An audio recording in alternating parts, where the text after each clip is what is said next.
Hey FFR listeners, this is the producer Rob speaking. It's that time of year when everyone starts to think about the important things in life, like our taxes. Did you know that a donation to Feminist Frequency is actually tax deductible? If you have a few bucks a month to spare, head on over to patreon.com/femfreak, F-E-M-F-R-E-Q. Help us out, but also help yourself to all the great exclusive content that's available only to people who are signed up on our Patreon. Now you might be like, race wars? Do you mean the fact that this is like a diverse cast and there's like a lot of people of different races in this movie? No. I mean that in the first movie, they go to a drag race event in the desert called Race Wars.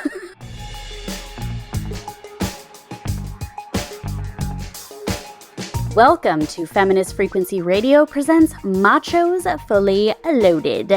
This is the podcast that asks you to be critical of the media you love, and this is the season where we're investigating masculinity in movies and TV. I'm Kat Spada. And I'm AC Lamberty. Oh my god, y'all know what the fuck to do today. Strap in. Strap on. We are talking alpha machos this week. Yeah. Get your damn altitude sickness canned oxygen on hand. We're getting supercharged. We're getting high octane. We are cranking these damn levels to 100% pure adrenaline. Masters. 100% pure adrenaline. Weapons. Your move, creep. Dominance. Ain't done hurt. Machos. The only place you're gonna go is the hospital. I will be right back. I stopped eating tofu and soy in preparation for this episode. I just wanted to be as masked as possible in this environment. No cucks in the call right now. No betas, only chads. This is big time. But before we get underway, we have a couple of housekeeping notes. And some thanks to our listeners. So first, I wanted to shout out one of our Patreon supporters who noted in the last episode, Machos Who Love Machos, I was talking about Tom of Finland, and I referred to him as having served in World War II in opposition to Nazi Germany, but that's not quite right. So important to be accurate when we talk about Nazi Germany. Finland fought aside Germany in opposition to the Soviet Union. But then in the last year, it did fight alongside Allied powers against Germany. I did not know this. It actually seemed extremely complicated because of Finland's geographical location. Yeah. Yeah. On that same topic, big thank you to listener and dear friend Brandon, who shared some recommendations for erotic illustrators who are contemporaries of Tom of Finland. Brandon is like a genius when it comes to queer antiquity, so he gave me some really cool art to check out. But so contemporaries of Tom of Finland, we have Bob Miser, George Quaintance, Dom Orahudos, Alonzo Hannigan, and then for the next generation of erotic illustrators inspired by that group, check out Ben Kimura and Go Mishima. So thank you, Brandon, for that. Thank you, Brandon. I wonder, I went about 10 years ago to an exhibit that Mocha did at the Pacific Design Center, and it was Bob Miser and Tom of Finland together. Oh, cool. And I wonder if Brandon was there. Oh. You know, like, I was just there alone, and I was like, oh, there's going to be some Craigslist misconnections coming out of this. Ooh, and that's hot. I didn't Ships find in the any. night. Yeah, we could have been pals all these years. But another season update for our listeners. There is one episode after today of our typical format, Machos Fully Loaded. Yes, next week we are concluding with Machos Who Dance. It's going to be a big one. I'm very excited. And so today we are going hard on traditional hypermasculinity with our alpha machos. Though there will be some surprises in the films I will be discussing. But can't wait. So we'll have Machos Who Dance as our season finale, and then a special bonus episode looking back with our dear friend Anita Sarkeesian. Oh my god, she's back. She's back. She has much to say on the different topics we've covered this season, and then there will be more details for you to stay tuned about the next season coming this summer of Feminist Frequency Radio. Nice. Okay, let's get freaking alpha. Kat, let's go. What are you talking about today? What else could I be talking about? Perhaps family? Perhaps family. I want to talk about the Olive Garden because when you're here, you're family. Oh my god. Are you a Fast and the Furious head? You know, interestingly, I've seen the first one and was like, this is Point Break, which I will be talking about later. Yes. So very excited about that. Beyond that, I have not seen any of them. I've always been intrigued by Tokyo Drift because I'm like, that looks cool as hell. But haven't seen any of them, no. I am both thrilled to teach you about the Fast and the Furious, but also like thrilled for you personally that you get to experience these movies for the first time because you will watch them, I promise. Yes. I have a little quiz for you now that I know that you've only seen the first one. Okay. Which of the following, I'm going to do, it's just a two-part quiz. Late in the season gamification. Which of the following men was not in any of the Fast and the Furious franchise movies? And I have not looked at your notes, so okay. Perfect. I just have like 4 names. Which one's not been in these movies? Luke Evans, Hugh Jackman, Kevin Hart, or Scott Eastwood? Wow. The night sky is dark. So all of the stars are in this quiz. I am going to say Hugh Jackman. Correct. Wow. Okay. Correct. He hasn't gone No. mainstream. Ryan Reynolds has been in them. I feel like Hugh Jackman was like a good alt for Ryan Reynolds in this context. All right, now ladies edition. Okay. Which of these 4 women has not been in any of these films? Ronda Rousey, Lizzo, Gina Carano, or Cardi B? Ooh. I'm going to say Cardi B. Wrong. Lizzo is in not. In what capacity, pray tell? I put Lizzo and Cardi B because they are both in Hustlers. Oh, yeah. As musicians who show up. And God, Cardi B, like, she's like a spy, maybe. I mean, of course, to be honest, I'm not sure. Yeah. She shows up a couple of times and they're like, oh, you really saved our necks. But she's like there with like 15 models. And so. Love it. Yeah. Oh, wow. Again, a galaxy of stars. Incredible. This is the Fast Saga. I love these movies so much. And I figured I'd talk about it because in just a few weeks' time, I'm going to be opening night watching Fast X, the 10th Please tell film. me, does this mean it's over? Like, is this the last movie? No, definitively no, because the 10th, like, it's a 2-parter. There's already an 11th movie that is set for 2025. But I do think the saga is supposed to conclude at that point. I have my doubts. I have my doubts. Okay.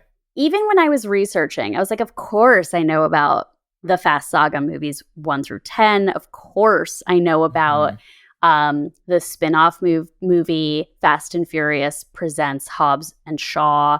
Of course I know about the live Universal Studios theme park attractions. Oh yeah, I've been on that, and I was like, "What is what is happening right now?" They tested out a lot of tech. Why is my family so scared? It used to be that they just had these cars that were on like hydraulic arms, and this was them testing out the like technology that they would later use in the Harry Potter ride, I think. Okay. And the cars would dance to Daddy Yankee's Gasolina. Which was inspired. You are so right. I am going to watch all these movies now. Like, this is incredible. Like, I admit my show notes here are absolutely unhinged because I don't even know where to begin. Yeah, there's a short film that Vin Diesel was in. Like, I'm scanning and I'm lost. There's so much more than I even was aware of. So there were 2 short films. My favorite is probably the one, I haven't watched it, but the fact that it's called The Turbocharged Prelude for Too Fast, Too Furious and came out mere days before Too Fast, Too Furious. And there's a short directed by Vin Diesel called Los Bandoleros that came out in 2009. Also, it has been retconned that Justin Lin's 2002 movie Better Luck Tomorrow is in the Fast and the Furious universe. Interesting. Because of a shared character. Okay. And color me shocked that there were 6 seasons of an animated series on Netflix between 2019 and 2021. Tyler Posey plays Dominic Toretto's cousin, Tony, who infiltrates an elite racing league serving as a front for a crime organization called Shifter, spelled SH1FT3R. What if I was like, my senior thesis film was set in the Fast and Furious universe? It's canon. This is like truly, you know, I'm gonna have to take a little tangent, although I already invoked Harry Potter. But like, when I think about generation defining like franchises, obviously like the Marvel Cinematic Universe has been like spanned a lot of culture, right? I often would think about like, I get that there are a lot of people like me who grew up on Harry Potter, who like read Harry Potter for their entire formative years. But guess what? You can just move on. I found that to be fairly easy. But like the Fast and the Furious is like even more, I think, a part of like, it's about LA. For sure. The first movie came out when I was in high school, when like, perfect movie for like high schoolers to be like, what are we going to see this weekend? Oh, I think Paul Walker's a dream. Let's go check that out. That's like very sweet to me for some reason. Right. I love that. However, I had not seen the first few Fast and the Furious movies at all, even though they came out at that time. A lot of my friends were into them. I'm sure we like went to the arcade and played like a racing game that had Vin Diesel's face on it or something. But this also feels more indicative of its like iconic franchise status. Like you've seen them, but you've seen a handful, but you haven't seen like the first, and you're like, it took me, that's great. Yeah, it took me like many years to get into it. And then I was I was kind of aware like it was almost a punchline at the beginning, and it had to kind of like, I don't think it had the appeal in its early years that it does now. I mean, obviously it's grown in success, but like it was really seen as a very niche type of story. Like, there's always been like car racing movies or, you know, but this is street racing. Like, there were maybe some street racing movies, but this was like, I don't know. I think it was seen as sort of a low budget kind of thing. I was working at Universal when they were making the 4th movie. Ooh. And at that point, I definitely remember it being like, man, Fast and the Furious, like, they made one good movie, and then they did a second one, and the star didn't even want to be in it.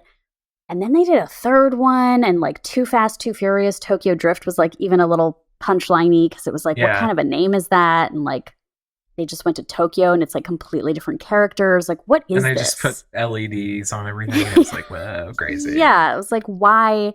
Who cares? And then like, I don't know what alchemy Mr. Vincent J. Diesel came up with.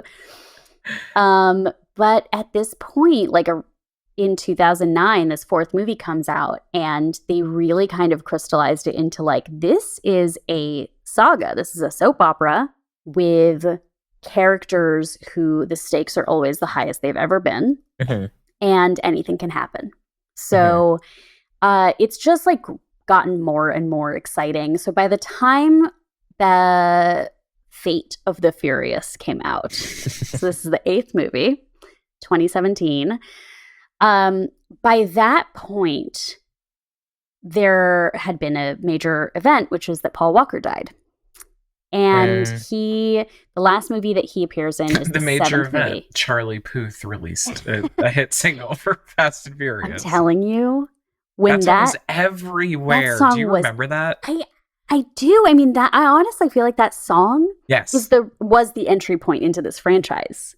Oh, same. For me, at least. Like, that's how it became a little more prestige-y. Like, this is like sticking around. Yeah, like the song was everywhere. The press tour, I mean, this happens in Hollywood, like where there's a tragedy and then it impacts every piece of the press and like the actors and the publicity for it.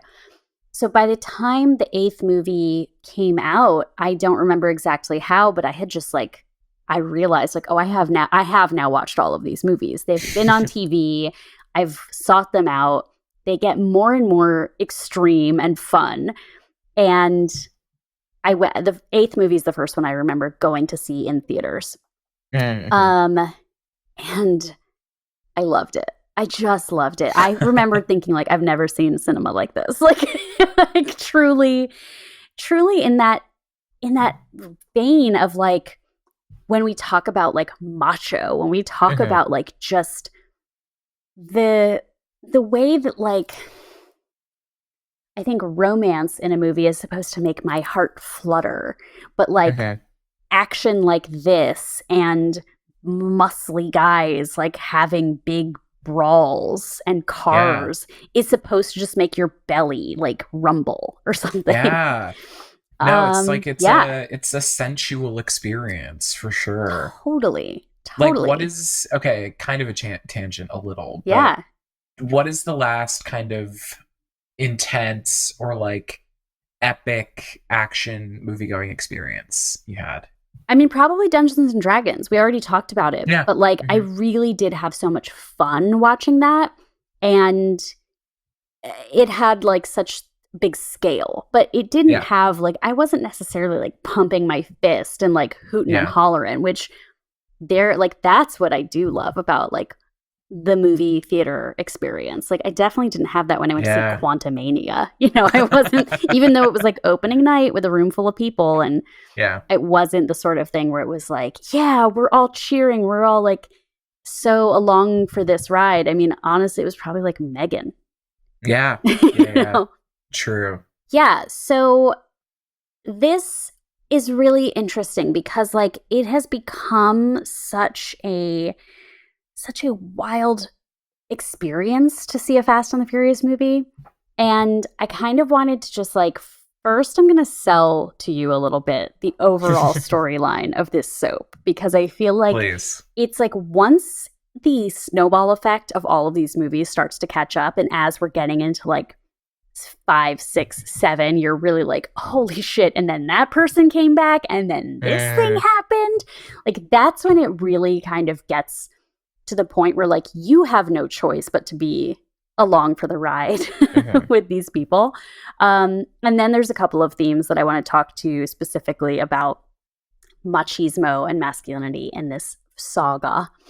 So what's hilarious about the whole franchise when you go back to the beginning is that it starts with like an undercover LAPD officer investigating some car hijackers who are moving some like hot DVD players. Like, it's like, good Lord, could you be any more like 2001? It's incredible. It's incredible. And like, there's so much great, like there is a lot of evolution, I think, in like movie making also. So even the fact that doing Dungeons and Dragons press, Michelle Rodriguez was like, I haven't been allowed to actually drive a car on the Fast and the Furious movies in years. Like the insurance is too high at this point.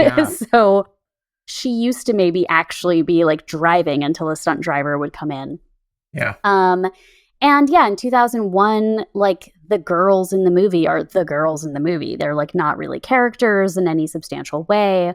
And I do think that this movie was like probably maybe of its time, but like a little bit notable for having such a diverse cast, which like has almost become like, it's become such a hallmark of these movies to the point where it's kind of funny also, because it completely erases like a lot of the actual diversity that it's putting on screen. And then Too Fast, first movie we've got, Vin Diesel as Dominic Toretto, and we've got Paul Walker as Brian O'Connor. Can I ask quickly, Vin Diesel, outside of his character, is he like a producer? Like, did he kind of shepherd this project into being? Like, what's his involvement? He's like the I know producer. He's always talking about it on socials. Yeah, I mean, that's the thing. He didn't like invent this, but he has taken such ownership of it. And like, I truly think there is a there is a lack of distinction between the man and the character, and it hasn't impacted the production. It's pretty well known that like Vin Diesel and Dwayne Johnson had a lot of feuds, and they gave Dwayne Johnson a spin-off movie, and he said he would not act opposite Vin Diesel again. Wow. Although people have said, like, you know, you can say that, but who knows what the big payday is, or, you know. Say money talks, yeah. Yeah. And I could also see, like, The Rock after, like, Black Adam being like, you know, I had to give it to the fans. Like, the fans really wanted it, you know? That is so real. Yeah. Honestly, yeah. Anyway, we have But there's also been a lot between Vin Diesel and the directors. Like, it has become something where in this movie that's about to come out, like, I think Justin Lin was originally going to direct it and then had so much animosity between him and Vin Diesel about creative choices that he left the project mid-production. Whoa. Which must have cost him a pretty penny. He's directed like 5 or 6 of these movies, so he's a major part of it. If he walked off, that's kind of insane. So yeah. And plus, Vin Diesel is quite an Instagram account to follow. He loves his socials. He posts stuff, and there are times where I'm like, I think he thinks Dominic Toretto is real. He's real, and he can hurt you. Yeah. And like, who am I to disagree? I guess that's kind of where I've landed on it at this point in my life. Interesting. Yeah. Well, he is kind of like one of the modern day alpha machos to me. Yeah. Like, when I think of that. So, well, and he's a real embodiment of like, what does it mean to like show a masculine character in movies today? Yeah. Because did you ever see Triple X? No. It came out like right around the same time as Fast and the Furious, and he's opposite Asia Argento, and there's a lot of like sexuality in that movie. Like he's always like desirous of the women in that movie, and a lot of like pretty great action movie sex scenes, you know, like grabbing this woman and lifting her up and stuff like that. He's really quite like sexless in the Fast and the Furious, and I think most of the men are like Ludacris and Tyrese play characters who are always like, look at her, she's a 10, you know, like, but it doesn't really like very like, what, damn, and then like nothing else. Yeah, like these movies are really kind of neutered in a way.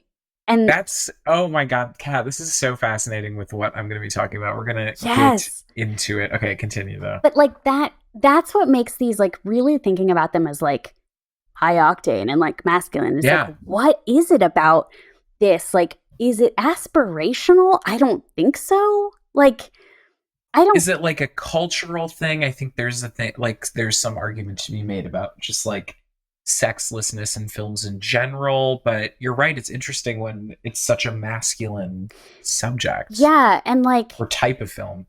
I honestly feel like the Fast and the Furious blends a lot of the different types of machos that we've talked about, which have been the sort of like these marginal types of masculinity. First of all, we've got our lady machos. We do have like really strong female characters, especially throughout like the later movies. The fact that Michelle Rodriguez and Jordana Brewster of Debs fame are, they are like along with the boys for a lot of the racing. Not all of it. Yeah. There is a little bit of like, oh, I have to like go have a baby or something. Yeah. We get some like women who are villains. We get. I love these like character name generator names that all of these characters have. There's like Bow Wow shines as Twinkie. Okay. You're gonna love Tokyo Drift.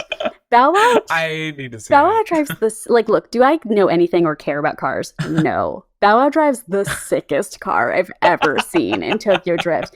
It's a green. I swear to God, it's like a Scion. Like it's a cube-shaped car, and it has like the Hulk, like fists punching through it, coming out of Hell it. Yes. It's great. God, that's amazing. That movie, like, that feels like one of those where it's like a backdoor pilot to something, because that movie happens and it's literally about an American teen who's like, I have to go live with my dad in Tokyo. Like, that's the movie. It has nothing. Is that Bow Wow? No, that's the other guy. And while there, he meets Bow Wow, who also goes to like international school. For sure. And they bond over cars. So this is like, I wrote this down as a theme later in my notes, but I don't even know what to say about this. There's like also something about the fact that everyone is both a criminal and a cop in these movies. Like, they start as being criminals and they develop into, everyone is like literally somebody owns an auto shop in the second movie. And by the fourth movie, it's like, oh, him, best hacker I've ever met. Like, and then in that movie, let's say the FBI is like, we got to take you down. In the following movie, the FBI is going to be like, wow, we really couldn't have solved this crime without your help. Like, it's always this blend of like who's good and who's bad.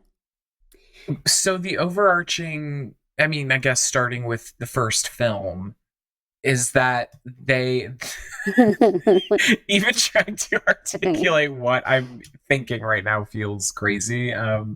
So there's a garage and they're racing cars for fun, as people do in Los Angeles, California. And there's an undercover cop, and then they just develop a relationship with the FBI and are kind of narcs and not narcs for the rest of the 10 films. First of all, nobody's racing for fun. Okay. They're racing for pinks. They're racing for... So get that straight. They're racing for pink slips and they're racing for honor. Okay. So, I'm not going to answer your question just yet. I do feel like I want to kind of try to identify as I'm talking, like, what is the masculine ideal that this movie presents? And I think honor is really the word that we're going to get to. Love it. Because there are all these themes. They talk about family. They talk about like respect. They talk a lot about honor. And I feel like the fact that they're not preoccupied with like sex, or they're not preoccupied with necessarily like making a lot of money. Like, so a lot of times there's a heist involved, or there is like, there's going to be a payday if we like get this thing done. But really everything is about like, I would never be dishonorable. Mm-hmm. And they ground for this view. Like, yeah. And so that's, I guess, where the whole like cop thing comes into it, is that he was like a cop who was just supposed to bust this like little like crime ring. But then he saw how honorable they were, and he was like, I too love to race. And also I'm going to marry your sister or whatever. So like he becomes dishonorable and like joins the crime family. Okay. Got you. But then like 2 movies later, no, actually the next movie, he's like basically in the FBI. Like, where the FBI is like, if you do this thing, your record gets expunged. And he's like, perfect, I'll do it. And then it's just like every movie, basically like you spend an entire movie being like, here's the good guys, here's the antagonists, and here's like whatever institution is involved. Mm-hmm. By the next movie, it's like they all kind of graduate out. And so the bad guy has become one of the good guys. The agency is like, we actually have to do this off the books, but we need your help. Which I just binged all 3 seasons of Star Trek Picard. So for any Star Trek heads that are listening, that is also what happens in Star Trek. It's always like, Starfleet can't know about this. They've been infiltrated.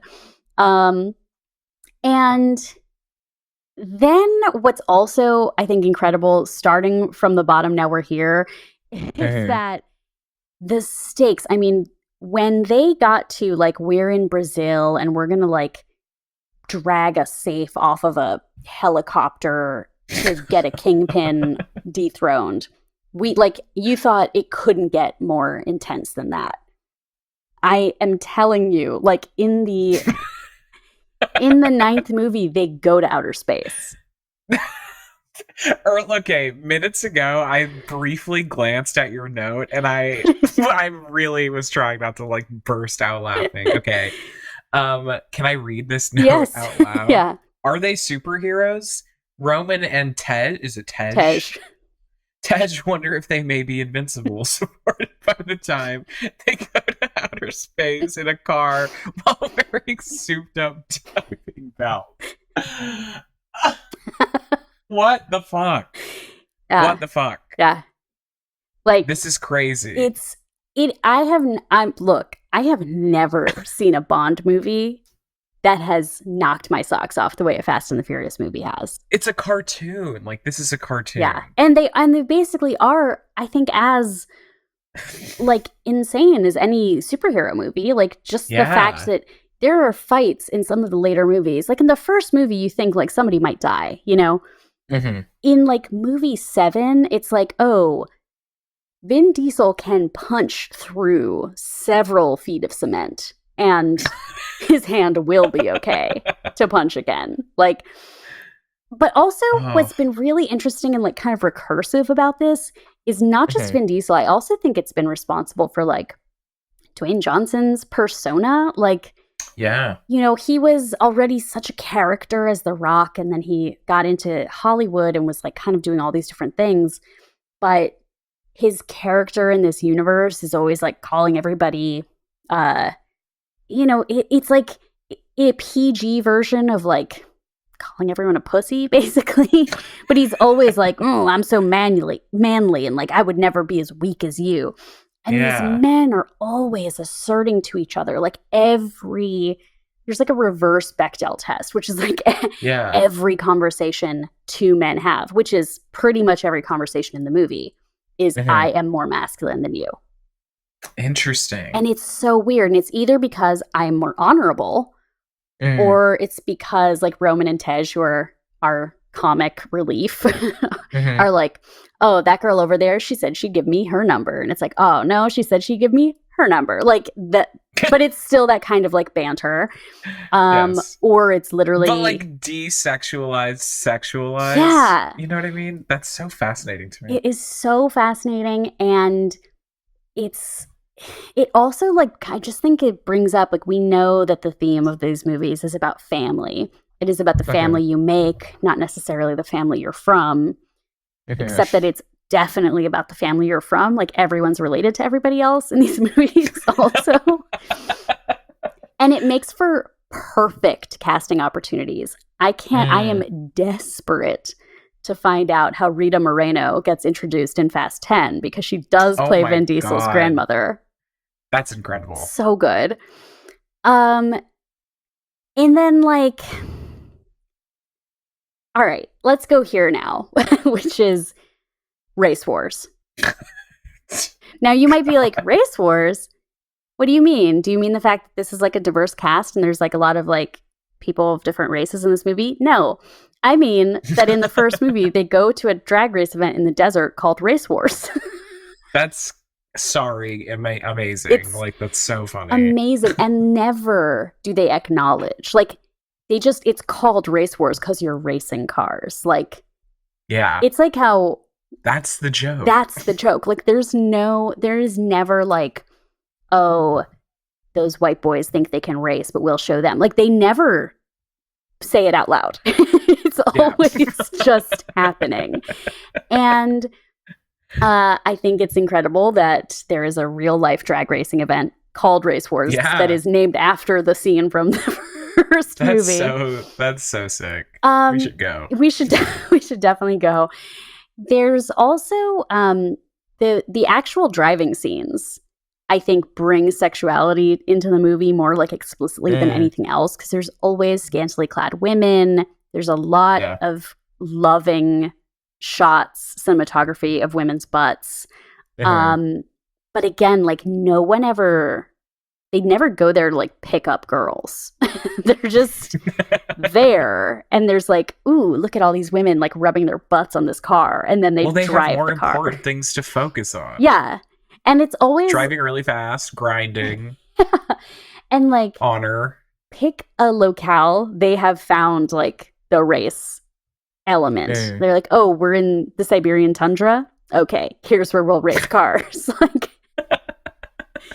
I want a Fast and Furious set in my hometown of Champlin, Minnesota. Like, that's actually kind of how Tokyo Drift begins. It's like, oh yeah, it's set in like they do a race through like a not yet opened like real estate development. Oh, cool! It's great. It's great. God, did these ever become video games? Yes, they did. I was gonna say, they seem really fun. There have been a lot of video games. I didn't even like start writing them in my show notes because I was like, there are so many. Yeah. But I do want to like specifically just get into the marketability also of like how race plays into this franchise and how, in a sense, like it does allow for very different, like for more versions of masculinity, like more types of guys and ladies, of course, but like more types of men to be seen as attractive, to be seen as strong and heroic in these movies. Yeah. And it's just painted with such an clumsy brush. I think that's the thing that like both as like a media critic is disappointing, but as like if I was a marketer for these movies, I'd be like, that's exactly how you want to do it. You want to be pretty non-specific here. Yeah. So there is some commentary. I think I've talked on Feminist Frequency about Vin Diesel, who like there's debate about his ethnic background. And like he made a short film when he was a younger man called, I think, multifacial or interfacial, I can't remember, that was like literally about like being mixed, and God bless. But I also think that like he and The Rock, I know I'm repeating myself from an earlier episode, but I'll reference the Black Men Can't Jump in Hollywood podcast, which often say like the race that they're supposed to be read as in a movie, you can only tell based on what race of woman they pair them up with. Interesting. So, like, if they're paired up against a woman of color, then they are seen as Black men. If they're paired up against white women, then they're seen as, like, Samoan or indeterminate background as their characters. Ambiguous. Yeah. So this does come up when John Cena arrives on the scene as Vin Diesel's brother. Oh my good God. And Charlize Theron, who, as we know, at Charlize Africa,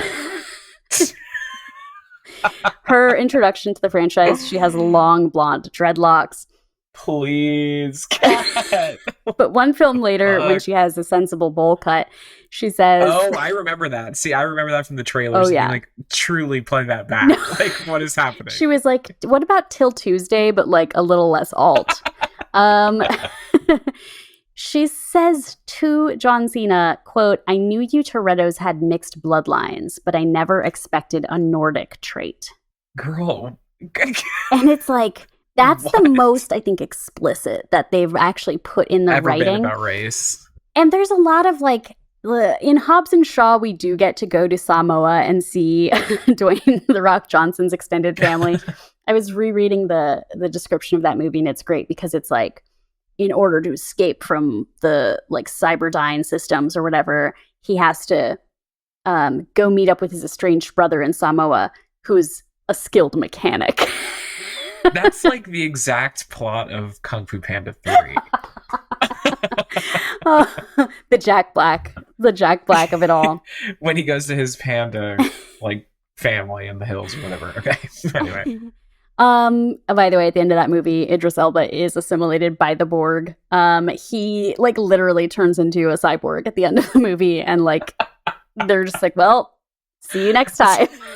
Yeah, you win some, you lose some. Nobody's nerfect, to quote A.C. Lamberty. Exactly. And I also like this is a true story from when I was working at Universal. And like I shouldn't be sharing this, but I didn't sign an NDA, I don't think. Which is I was definitely like listening in, taking notes on a phone call when you could like hear the executives Googling like mixed race celebrities, and they were like brainstorming like who can be in the next movie. And the way that you could tell people had no idea what they were talking about, and totally like specifically were like which member of the Black Eyed Peas should be in the next movie. So anyway, and it was Apple Diab. I just remember him coming up in conversation, and it was like literally somebody reading the Wikipedia. It was like, well, African American father but born in the Philippines, and it was like, what? So strange. Great, but like, is Apple Diab an actor? Like, is he? Who cares? I guess. Like, well, that's kind of the feeling I get about the franchise, having only seen one. Yeah. Like, who cares in a positive way about representation? Like, I don't know. I have a lot of complicated, like, spicy thoughts on representation on screen. But for Fast and the Furious, I'm like, you know what? On the whole, diversity that is like not quote unquote motivated or whatever, like truly who cares? Like, why not? If we're going to space, then whatever. Well, yeah. Like, cast whomever you want. I love that. It's also interesting that like I think there's a little bit of Vin Diesel also being like, try me about it. Because like you won't. Yeah, like his baby that he had with Elsa Pataki is African American. Like that baby that they cast, and it's like that was a choice that somebody made. And I think what's also kind of nice about it is that like they're showing like interracial families and relationships that don't have white people in them all the time. Like that there are communities that have a little bit of everybody, and like maybe that's just Hollywood for you. But anyway. Yeah.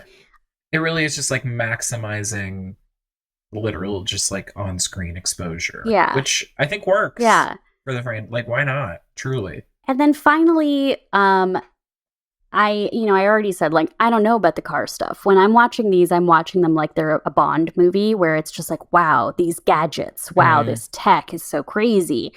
But there is a lot of dialogue about like why the cars are central to these characters. And I think that that's also part of the masculinity of, you'd see this in like in any movie, in a Steve McQueen movie about cars, would be that when you're behind the wheel, when you're in a race, you're free. And I think there is also something about that like it's much more rooted in the first couple of movies, that like these are maybe people who have criminal records or who are disenfranchised in other ways, but when they're on the track, they get to be the alpha macho. So I think that is definitely like part of it, but then by like movie 8, we're just like literally we're using AI to like control cars that are like self-driving off of roofs and stuff, or like driving through skyscrapers in Dubai, like literally through the skyscraper in Dubai. It's amazing. But that feels like very like one of the cornerstones of alpha macho content. Like no matter there's always a thing that they are engaging in that is a path to transcendence, I think, and like true like machoism in that way. Like that's Top Gun, that's Point Break, that's all of this kind of extreme like sport or like whatever based alpha macho stuff. Well, before I pass it over to you, just a little bit of fun for the listeners. If you check out the link in the show notes, there's a lovely TikTok where this really cute British guy just goes through the nomenclature of these movies and how they don't follow any kind of structure, like why one has a Roman numeral in it but another one doesn't. Why we had like Fast 5 and then Furious 6 or 7. But also like if you are into these movies, if you've seen them, I highly recommend look any single one of them up on IMDb and go to the quotes section. I was crying laughing because I was thinking about like who watched this movie and was like, what was a really good movie quote? This. But the thing is, the actual quote is meaningless. So what you have in the quote section is huge blocks of bracketed text describing the context of this quote. And I just have to read a couple at random because please. It killed me. So here's one, Roman Pierce, bracket, after shooting several men single-handedly. Number 11, my ass. Like, number 11, my ass isn't a good movie quote. No, it's not a quote. It's a moment. You need the moment. Oh my God. That's so funny. Cypher, that of course is at Charlie's Africa. Cypher. Yep. One thing I can guarantee, no one's ready for this. Bracket. Remotely hacks and takes control of hundreds of vehicles in New York City.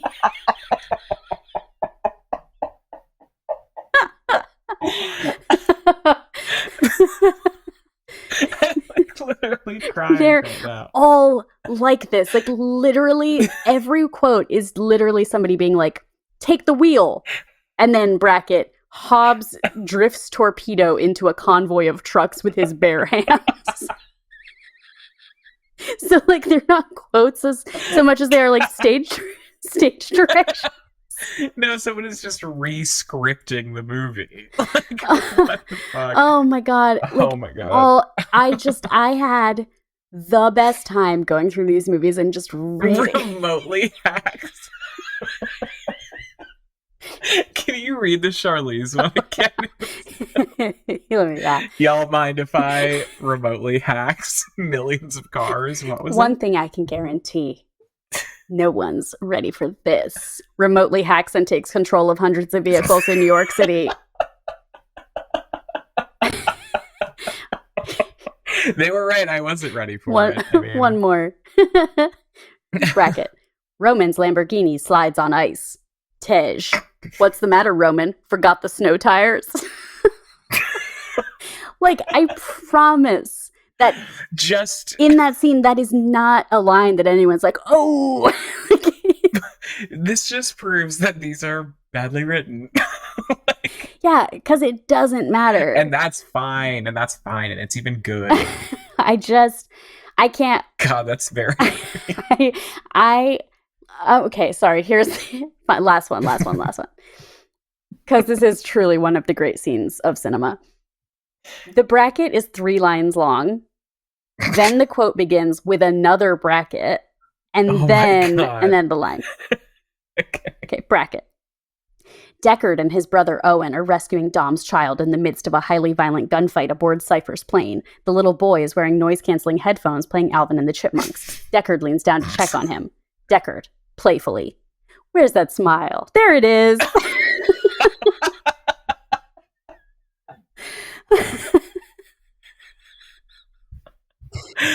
Oh my do you think that someone has ever what are the best Jason Statham line deliveries? And they get to where's that smile? There it is. And you're like, what is that from? I remember that one. Oh, I needed these 4 lines of exposition before I had any context clues for what was happening. Oh my God. Oh, thank you for that. This has just gotten me extremely hype to see the next movie that comes out in a couple of weeks. I was gonna say, then our sponsor this week, Fast X. Fast X. Out next week. Wow. Oh man, exciting! Love it. So, I mean, well, thank you for that introduction into this world. You're right. I literally will be. There's so much fun. Sure. Oh, and I forgot to mention, they do not take place in chronological order. Fine with me. So, as you're watching, you might be like, didn't that character die? And then 3 episodes later, they're going to be like, oh, these 3 movies later, they're like, these movies canonically took place before Tokyo Drift. Bet you feel stupid. Yeah.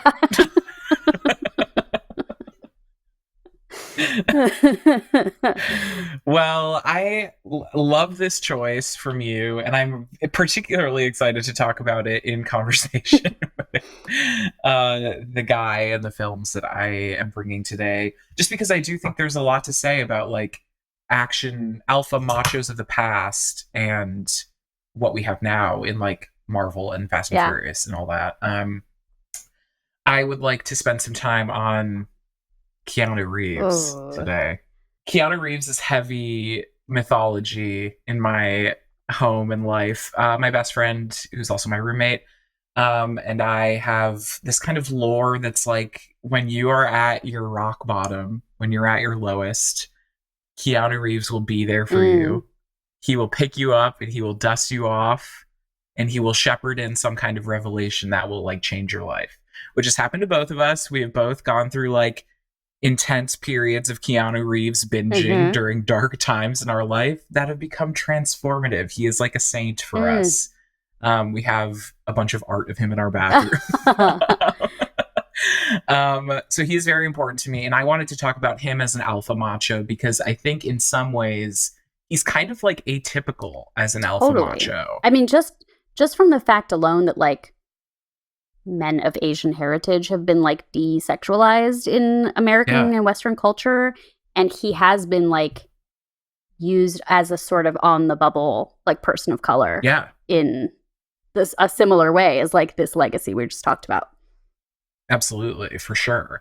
And I will say I'll be talking a lot about bodies as well, because I feel like similarly he's kind of on the bubble in that way too. Like I'll get into this obviously, but like he is not Marvel body, hardcore, bodybuilder's physique, but he's also, I don't know, there's something athletic about him. He's like a weird kind of action Keanu star. Reeves reveals the diet tricks he used to get in shape. Like I've never seen that like Men's Health cover. Me neither. I've only ever seen the like, oh my God, he loves being at the gun range for John Wick, right. Which, sure. Anyway, so I'm curious about like what does and does not make an alpha macho and how that relates to Keanu. I think he's also interesting because he doesn't strictly take alpha macho roles, but I think they're his most known and loved and celebrated. So the ones that I thought of were Point Break, Speed, the Matrix franchise, Constantine, and then the John Wick franchise, obviously. Yeah. He's been in a lot of non-action stuff. Sweet November. My Own Private Idaho. Oh my God. What a featuring what a at film. Charlie's what Africa, by the way. That is a crazy movie. And he, we wouldn't say he was a child actor, but he was like playing adolescent roles at first. Yeah, a young man. Yeah. River's Edge, My Own Private Idaho, which was huge for me. But I think off the dome, for me, the most macho things about him are that he loves to do his own stunts, and he's very passionate about stunts, stunt choreo, motorcycles, and guns, and like whatever. Like he loves the actual like alpha tech of it all. He has his own motorcycle company, right? Yeah, exactly. Which feels kind of similar to like your Vin Diesel loving his pet project Fast and Furious. Like there's something similar there. But such a different reception. Like I just don't think people think of him in that way, which is so weird. Yeah, and I mean, when I think about him as an alpha macho, I'm like, it really is something about his physicality. Like he is not, I think it's we are in an era of super jacked Marvel body celebrities who are action stars, and that is so not Keanu. And I think that's definitely a part of that is the context and the time period that he came up in. But also none of his roles are really that reliant on his body in the way that like an actor in the Fast and Furious might be. Like I think of Vin Diesel and I think of like his body, or Jason Momoa, or The Rock. That's a huge part of them being alpha machos. But anyway, I think that like even though he takes a bunch of different kinds of roles, but is mostly known for action, isn't super jacked, but is still athletic, but is like kind of this in between, like evades kind of talking about his body at all, which goals insane. I think he is kind of like the perfect alpha macho. And it's because to me, he brings such like an energy and sensuality to his roles, and not even in like a strictly sexual way. I definitely think that's part of it, but there is such a tactile feeling to him in these alpha macho roles. And I want to kind of contextualize it in this like amazing essay that I love, that I'm very excited to talk about, have wanted to in this season. But So there's a magazine called Blood Knife, which is about horror and sci-fi and genre cinema. And they published this essay a few years ago called "Everyone is Beautiful and No One is Horny" by R.S. Benedict. And so you've read Yes, that? I thought about it. I think it came out specifically calling out like the MCU and those movies, and it was so spot on. Yeah. I have a couple quotes to read. So first, actors are more physically perfect than ever, and yet no one is horny. Even when they have sex, no one is horny. No one is attracted to anyone else. No one is hungry for anyone else. When revisiting a beloved 80s or 90s film, Millennial and Gen X viewers are often startled to encounter long-forgotten sexual content. John Connor's conception in Terminator, Jamie Lee Curtis's toplessness in Trading Places, the spectral blowjob in Ghostbusters. These scenes didn't shock us when we first saw them. Of course there's sex in a movie. Isn't there always? The answer, of course, is not anymore, at least not when it comes to modern blockbusters. And then the kind of counter to this, talking about older stars, which I think Keanu really fits perfectly into this description for me. The writer says, old films still featured recognizable human bodies and human faces, bodies that could theoretically be achieved by a single person without the aid of a team of personal trainers, dietitians, private chefs, and chemists. In the films of the 80s and 90s, leading actors were good looking, yes, but still human. Kurt Russell's Snake Plissken was a hunk, but in shirtless scenes his abs have no definition. Bruce Willis was handsome, but he's more muscular now than he was in the 90s when he was routinely branded a bona fide sex symbol. And yet these characters fucked. Michael Keaton's Batman and Michelle Pfeiffer's Dom Catwoman fucked. Kyle Reese and Sarah Connor fucked. Snake didn't fuck on screen, but the character radiates overwhelming sex haver energy. I really feel that encapsulates kind of like early 90s Keanu, alpha macho, big time. His machismo is not strictly in his physicality. Yeah, you know? And I mean, The Matrix is such a watershed moment in cinema culture, transness, like, you know. But I think about the fact that Neo and Trinity as a pair, like, he's not significantly larger than she is in the way that often you have like your male and female lead, and he's this big guy and she's slight. You know, it was, I think, really transgressive to see their like sex scene that happens like right at the beginning of the second movie, because no one was expecting that, and they're both just kind of they're like similar bodies, like they're just kind of two live people in this setting, and there is something about that. That's a word I've written down about live specifically. It's definitely like you never have doubts that he can do what his character is going to do. But you don't need to see him like, I mean, obviously training montage is a big part of these movies, but like you don't need to see him focusing on the muscles. Exactly. Yeah. I totally agree. Like his physicality is, I don't know, it's there and not there, but we're not looking at like, we're not tracking Keanu's hypertrophy like in the way that we do with Vin Diesel, like in Fast and Furious, or like he really challenges the kind of implicit belief that big and strong means alpha macho specifically. I don't know. It really feels like more of an energy thing. Like he seems very excited to play with weapons and to jump out of planes and to beat the shit out of people and like do stunts and have fun in a craft sense. And like a commitment that goes beyond the aesthetic, basically. It feels really tactile. What's the age difference between Keanu and Tom Cruise? Keanu's 58. Wow, he's 58. Wow. How old is Tom Cruise? And Tom Cruise is 60. And I was also thinking, like, maybe I could talk about Top Gun. Because I don't know, they're very similar. They're similar to me, but I do think Tom Cruise is a better actor. I don't know if that factors into the conversation at all. But they're contemporaries, though, and they definitely are like have been majorly famous at the same time periods for this like similar kind of stuff, but they are also so different. Like, I think Tom Cruise wants you to be thinking about his body a lot. Oh, yeah. You know? I think so, too. And these are two guys, when you say, like, oh, he's really interested in, like, stunts and tech and stuff, I'm like, oh, yeah, that's, like, Tom Cruise's main thing. But I think because he makes a bigger deal about the physicality of it, I'm, like, more incredulous, maybe? Yeah. I also think it's just a matter of what makes a star now. You know what I mean? I think it's just like, oh, they're two superstars who were made in a time that is not the same as right now. And I don't know if this would exist. Like, I don't even think there's that much deviation in the Marvel world, like, of what their stars look like. I mean, you have, like, Paul Rudd. I've never seen an Ant-Man, but I assume he's, like, probably the least jacked of them. Yeah, but he definitely still has, like hip lines that are shown off. Yeah. Right. You know who's in these movies and doesn't need to show off his bod is Vin Diesel. Voices Groot.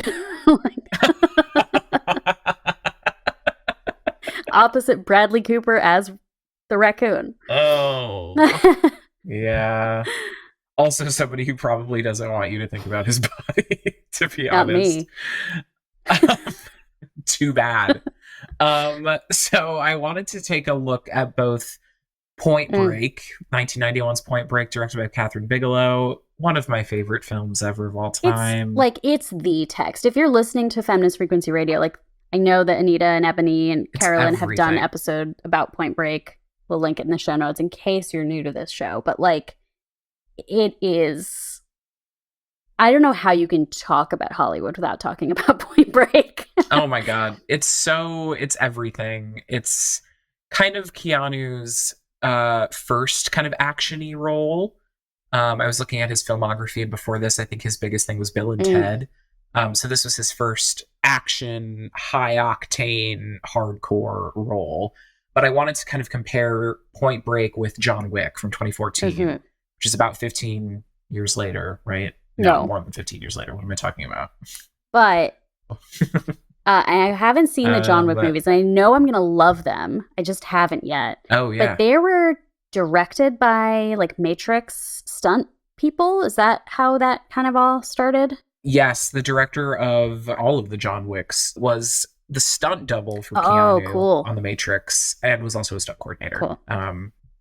So yeah, he had a hand in both of those. But I think it's interesting looking at them in their respective time periods too. I think Point Break is definitely like a kind of alpha macho that we do not have anymore, and could not be made anymore. And John Wick is closer to the Fast and Furious vibes that we have of action films now. Yeah. But in looking at both of them, I was like, okay, here's like, I love to come up with basically a rubric for what something is. With both of these, here's what I have. First, insane high concept premise, insane stunt choreography. And then I have insane homoeroticism for alpha macho films as a whole, but not really John Wick. John Wick, is that more of like the desexed type of movie of today's era? Yeah. Yes, we never see him really even show that much skin. He's pretty much always in a full suit. Yes, but I feel like homoeroticism is a pretty big foundational part of a lot of alpha macho texts. Probably mostly perceived by us, but more broadly, like relationships between men. Yeah, just how if everything is heightened, then intimacy is heightened. And if it's intimacy between like your partner in crime or your partner in law or whatever, then it fills in all of those like romantic gaps that aren't elsewhere in the story. Totally. Yeah, and I mean, for Point Break in particular, we get some kind of horny vintage, like the blood knife piece was talking about, more sensual scenes between Keanu Reeves and Lori Petty in Point Break. They have kind of a B-plot love story, but really the main relationship is Keanu as Bodhi and Patrick Swayze as Bodhi, and Keanu Reeves as Johnny Utah. I mean, high concept premise, it's crazy. Like, Keanu is playing Johnny Utah, who is an FBI agent who goes undercover as a surfer to track down a band of bank robbers who are surfers, led by Patrick Swayze. It's exact. Like the Fast and the Furious completely ripped that story. Totally. But also it's like, it's so high concept. It's so like, yep, for sure. John Wick is very similar, where it's like, John Wick is a legendary hitman. A man kills his dog, and so he comes out of retirement to find the man who kills his dog. Yeah. Like, it's just a pretty simple vehicle for insane stunts, which he's so great at. But speaking of like bodies specifically, and like masculinity, and Keanu as kind of this non-normative figure, I think it's really interesting that, like, to me, one of the themes of this film is using the body to reach transcendence, and like the body as a vehicle for euphoric experience, and like, how do we use our body for that? Like, how do we embrace that? And obviously we have these kind of high octane activities in Point Break. They skydive, they surf, there are car chases, there are foot chases, they are shooting at each, like, it's literally everything. It's crazy. But I feel like we are seeing Bodhi and Johnny use their bodies for like pleasure and thrill seeking rather than sexuality, and which is like both challenging and not challenging this idea of sexuality in alpha macho films. It's really fascinating to me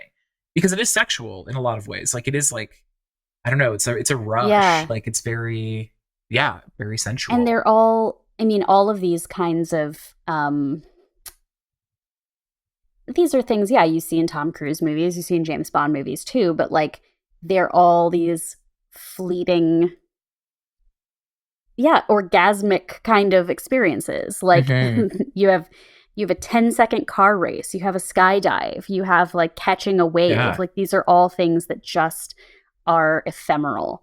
And there is something very like in line with Bodhi and the philosophy that he espouses in that, but also in the way that a lot of the other types of like masculinity we've talked about have been like identity defining, like, oh, those years I spent in the military or whatever.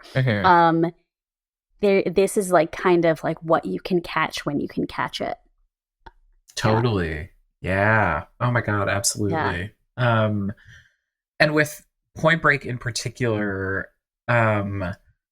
and that all very much tracks with how I view Keanu as like an alpha macho. He's not somebody who maybe physically you would identify as, but he has that like that really sensual commitment to just action and like high adrenaline, and I don't know, like capturing a fleeting feeling through action cinema. Like, that seems like something that he really enjoys in like a career way. And the acting is like maybe not as important. Sorry to be shady, but like it feels like that is the purpose of the craft. You know what I mean? And that's something really fun to watch with him as an alpha macho. I was curious about how he has like maintained his stardom with John Wick though, like in an era of really, really hot, jacked alpha machos that you can see in any Marvel movie or Fast and Furious or whatever. I don't think we have seen Keanu like hot and shirtless and oiled up since like The Matrix, in that scene where they fuck. He is literally in Constantine. That is a DC superhero film from the early 2000s where he is just wearing a shirt and tie the whole time. He does the same with John Wick. Like, why is he able to maintain such an alpha macho positioning despite like aging and such an atypical action star profile? It's interesting to see the evolution of these like 80s and 90s heroes, and like how they have a perception of like who the man is. I mean, Keanu isn't dissimilar to like Nick Cage in the sense that there's anyone who would try to do like an impression of Keanu, you'd be like, oh, that's a good Keanu impression. Like, he has lampooned himself when he showed up in Always Be My Maybe. Exactly. And that there is this like, I mean, we love a weirdo. We love a we love a hot person who's weird. And I think that is part of it, is just that like I don't feel like we've seen the final form of Keanu Reeves. I mean, he's, 58. Like, he's going to probably be, we haven't even like necessarily seen him play a dad or something, you know, like he can still be the hero for so long, and then it's impossible to know, like, will we, I mean, I don't know, I didn't see that more recent Bill and Ted, but that he can also still do that, like, that people want that from him is interesting. Totally. I feel like we will see an Oscar buzz role from him in his like older age for sure. I was thinking too though, like I saw John Wick 4, I didn't love it. I mean, I am not action films. I love a really good one. I like stuff from the 80s and 90s mostly, but like John Wick 4 was a little hard for me. It felt a little played, but I do think it's interesting how they're bringing in kind of like a new age of action stars, or casting people that are maybe not prototypical action stars. I loved Bill Skarsgård as just kind of an incoherent villain in the new John Wick. I think he is underutilized and could be really fun in some kind of action franchise. Shamir Anderson, I guess he's going to be in the John Wick TV show, but he was kind of this like young startup assassin in the newest film I really enjoyed. And then Rina Sawayama, the British pop star, who I think is excellent.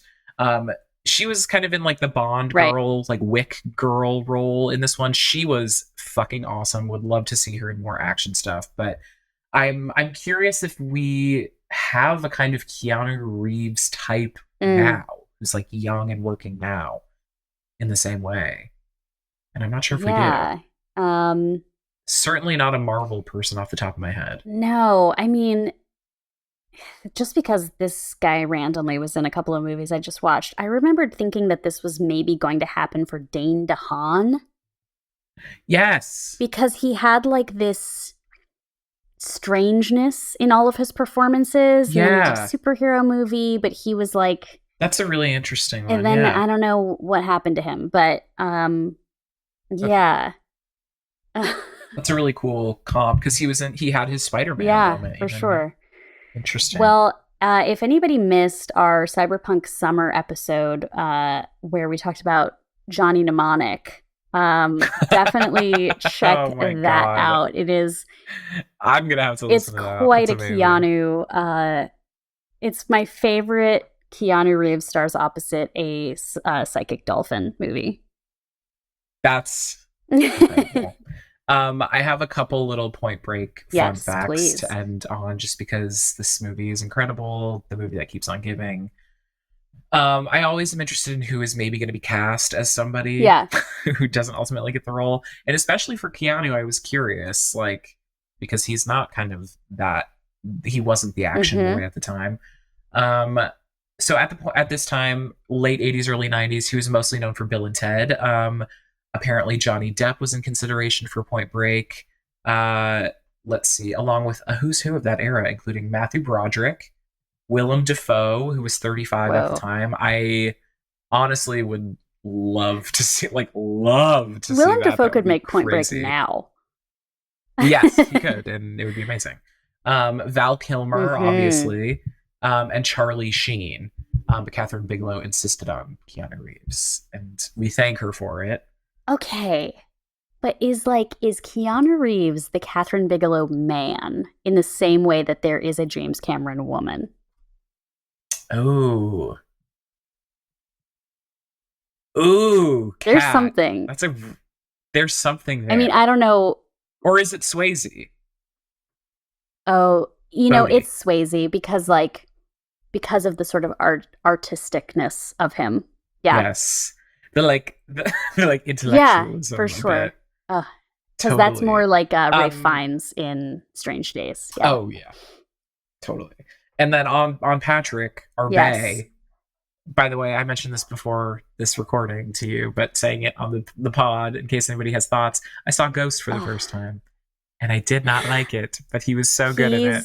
And so was Whoopi. It's one of those movies that is like the great scenes are the great scenes, and then there's the rest of the movie. When it's good, it's good. Patrick Swayze, King. Here's a quote about his participation as Bodhi in the movie.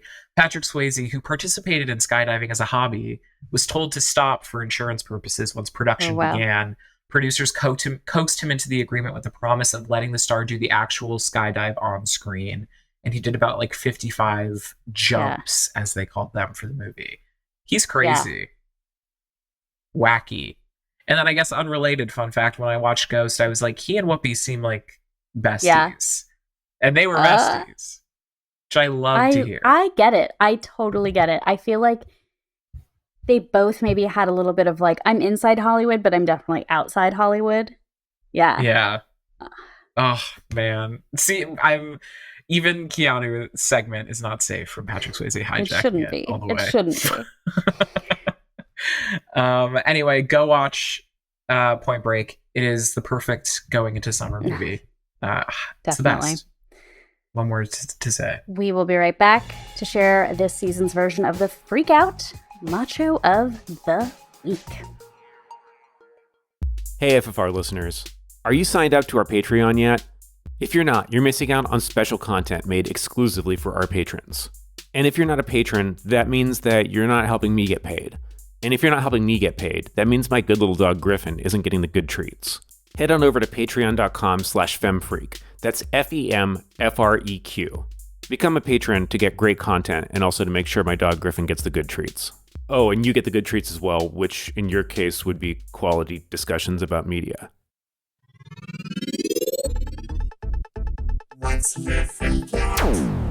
Welcome, everybody, again to the Hall of Machos for this press briefing.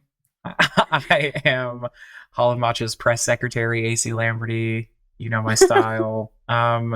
We have two very important and, might I add, not problematic Macho inductee updates this week. The news has been great for us. This has been a really good week for us. A rich news week. Inaugural Macho of the week. You may remember Austin Butler. Big news across the Twitterverse this week. Austin Butler is bald in Dune Part 2. So watch that space.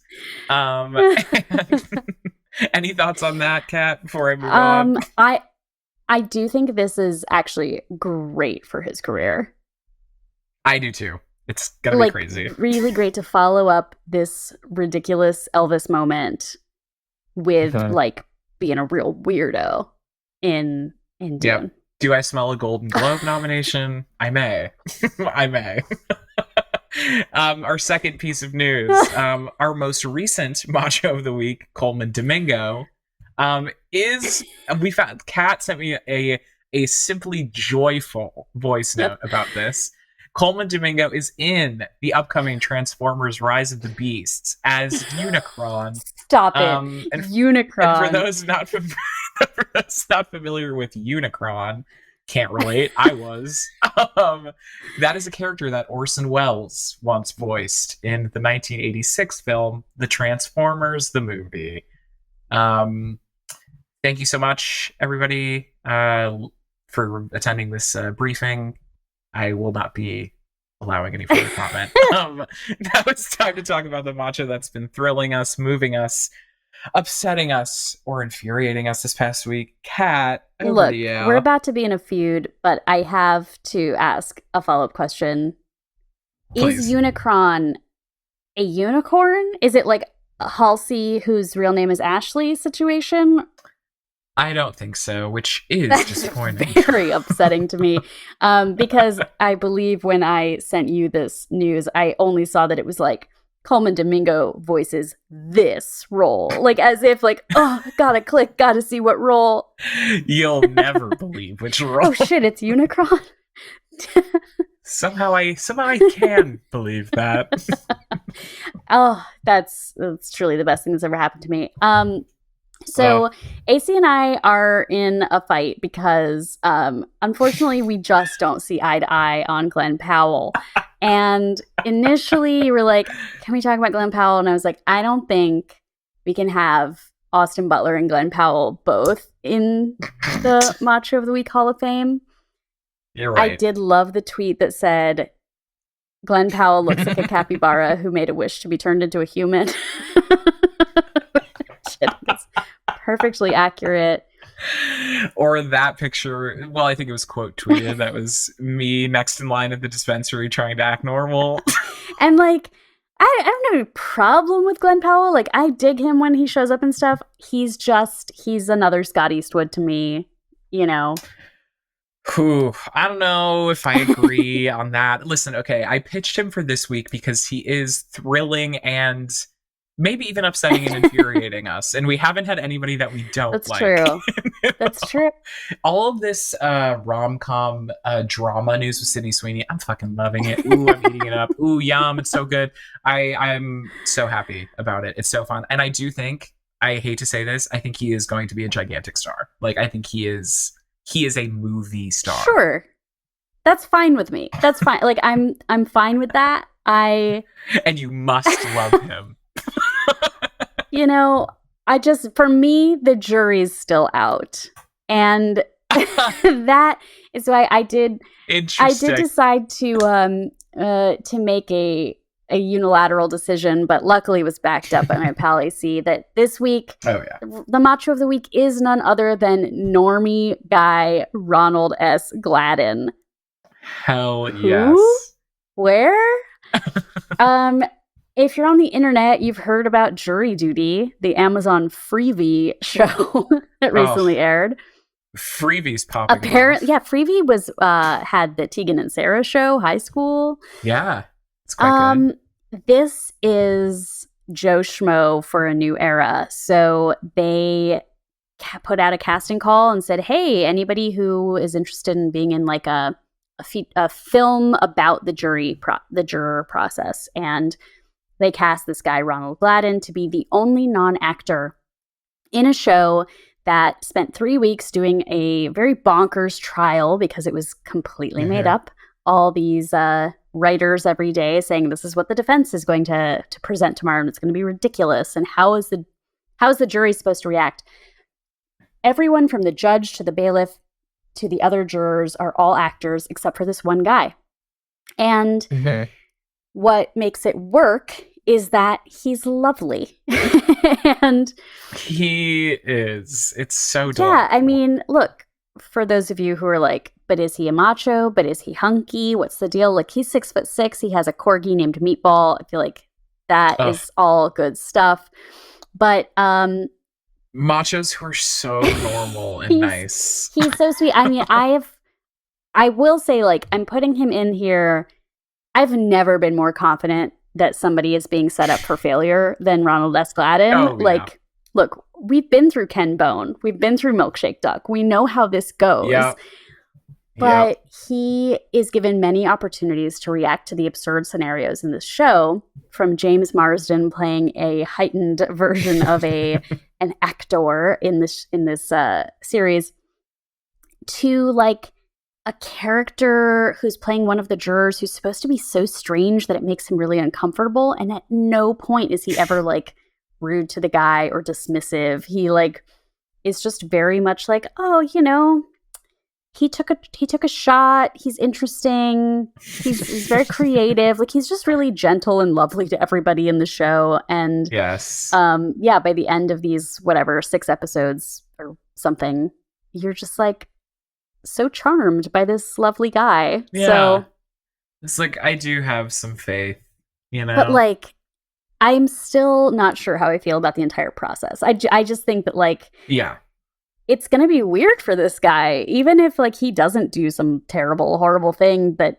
you know, at some point. I'm like, keep your internet history on lock, my man. They must have, like, if anybody on the production of this show didn't search for every Facebook update from 2004, because onward, like, you can't just put someone out there into fame in this day and age. Like, who knows? But again, watch this space. But from what we have been presented, you see someone who truly has like kindness and openness as the central part of their personality, and it's a very funny show. So check that out. And he looks like every person I went to high school with, which is comforting in a way. He is so like, I know that's the thing. Like, people on the internet are like, "Oh, Ronald Gladden," and I'm like, Wait, are they I'm really? like, this guy literally just looks like a guy, and that guy was in my orchestra. I love that for and him. He played viola. I love about him that he just is a guy. Yeah, but keep it that way. Welcome, Ronald. Ronald, let us know what Marty Scorsese has to say about your favorite movie, Sex Drive, starring James Marsden. Forgot Martin was in there. That is kind of weird, huh? Did you see that recent Martin Scorsese video that's like him and his granddaughter playing an imaginary game? I can't describe it. It's great. I've seen him and Timothée Chalamet speaking to one another on set, and that I love.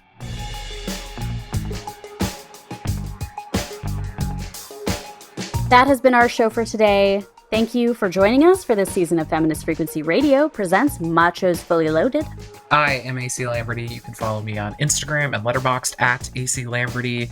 Letterboxd has our list of films that we've discussed on I this hope season. you add every Fast movie, including the shorts. I was just thinking about that. We'll see. I'm Kat Spada. I'm on Twitter at cat_ex_machina. Make sure you're following Feminist Frequency on all the socials at FemFreak. And if you are a Patreon subscriber, stick around for the bonus, where we are going to be talking about book banning and a new documentary about Judy Blume. And one more. I'm excited to see what books you ban. The list is long, my friend. Also, mini plug, I'm not sure exactly on the timing of this, but check out the podcast Trek, Marry, Kill. I am on an upcoming episode talking about Star Trek Picard. Nice. If you like our show, help other people find it by subscribing, rating, and commenting on your favorite podcast app. Thanks so much for listening. Bye. Bye.